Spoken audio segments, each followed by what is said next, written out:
Pension కల్పించడానికి ప్రభుత్వం చిత్తశుద్ధిగా ఉందనే సంగతి మీ ద్వారా ప్రజలందరికీ తెలియజేసుకున్నారు.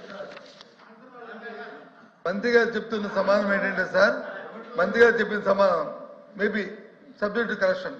ఇక్కడ పెద్దలందరూ మంత్రులు, మిగతా మంత్రులు కూడా ఉన్నారు కాబట్టి అట్లా మాట్లాడు అంటే ఏమో లెగిస్తున్నాను రెడీగా ఉన్నావు కదా, ఏమో చెప్తాను.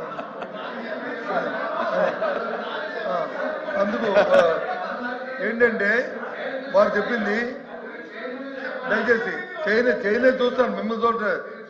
రోజు 20-30 సంవత్సరాలు మనతో ముఖాలు చూసుకున్నాం, నీ ముఖం చూడలేదు, చైన్ ముఖం చూస్తాను, నీకు అలా కనిపిస్తుంది. ఏంటి అధ్యక్ష, మంత్రి గారు చెప్పింది నాకు అర్థమైంది. Maybe correction, subject correction.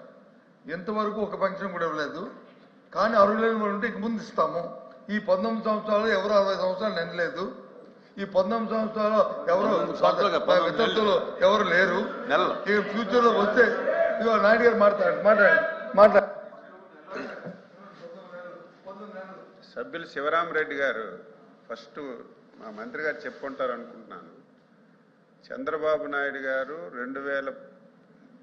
2019 పదవి దిగిపోయేసరికి 34 లక్షల మందికే పెన్షన్ ఇచ్చేవాళ్ళు. 34-35 లక్షల మందికి ఇచ్చేవాళ్ళు. మేము వచ్చిన తర్వాత దాన్ని 55 లక్షలు 60 లక్షలు చేశామని చెప్పారు. తెలుసుకొని మాట్లాడితే చాలా సంతోషం ఎవరైనా సార్. అధ్యక్ష 2019 ఆ రోజు గవర్నమెంట్ దిగిపోయేసరికి 55 లక్షల మందికి పెన్షన్ ఇచ్చాము అధ్యక్ష.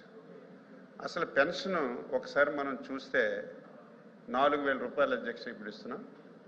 అందులో మిగతా ప్రభుత్వాలు ఎవరైనా సరే ముఖ్యమంత్రిగా ఉన్నా సరే నాకు తెలిసి 1,125 రూపాయలు ఇచ్చారు అధ్యక్ష మిగతా ముఖ్యమంత్రులందరూ. మిగిలినటువంటి 2,875 రూపాయలు ఇచ్చింది చంద్రబాబు నాయుడు గారు, ఎన్టీ రామారావు. ఇది నగ్న సత్యం అధ్యక్ష. ఇప్పుడు అధ్యక్ష మీ దానికి వస్తాను అధ్యక్ష. మీలాగా మేము ఎప్పుడు తప్పు చెప్పలేదు, ఇచ్చిన మాట ఎప్పుడు తప్పలేదు అధ్యక్ష. వినండి మీరు మీ లైన్లోకి వస్తే వినండి అధ్యక్ష, వినండి. అసలు మీరే అధ్యక్ష మీరే 2019 ఎలక్షన్ మేనిఫెస్టోలో మేము వచ్చిన తర్వాత 2,000 రూపాయల పెన్షన్ 3,000 చేస్తామని మీరు చెప్పారు అధ్యక్ష. ఇచ్చిన మాట ప్రకారం మాట తప్పిపోయి ఎప్పుడు వినండమ్మా, నేను ఎవరిని విమర్శించడం లేదు.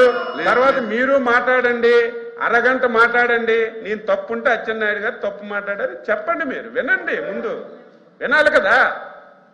మీరు ఎన్ని రోజులు పెంచారో దాని జోలికి కూడా నేను పోవాల్సిన అవసరం లేదు. మేము ఎలక్షన్లో చెప్పాం, మేము వచ్చిన తర్వాత 4,000 రూపాయలు, వికలాంగులకు 6,000 రూపాయలు, కిడ్నీ వ్యాధితో పోయినటువంటి 10,000 రూపాయలు, 15,000 రూపాయలు చేస్తామని చెప్పాం అధ్యక్ష. ఇచ్చిన మాట ప్రకారం మేమేదో అధికారంలోకి వచ్చిన తర్వాత కాదు, రాక 2 మాసాల ముందే చేస్తామని చెప్పి ఇవ్వడం జరిగింది. 20 మాసాల్లో ఈ దేశ చరిత్రలో ఏ రాష్ట్రం ఇవ్వని విధంగా 54,000 కోట్ల రూపాయలు డైరెక్ట్గా ఒక పెన్షన్కే డైరెక్ట్ బెనిఫిట్ స్కీమ్ కింద ఇచ్చాము అధ్యక్ష. అదేవిధంగా ఇప్పుడే చెప్పారు కొత్త వాళ్ళకి, లేకపోతే మేము ఉండేటప్పుడు 64 లక్షల మందికి ఇచ్చేవాళ్ళం, ఇప్పుడు 60 లక్షలే ఇస్తున్నారంటే అధ్యక్ష ప్రతి నెల డెత్స్ వస్తుంటాయి.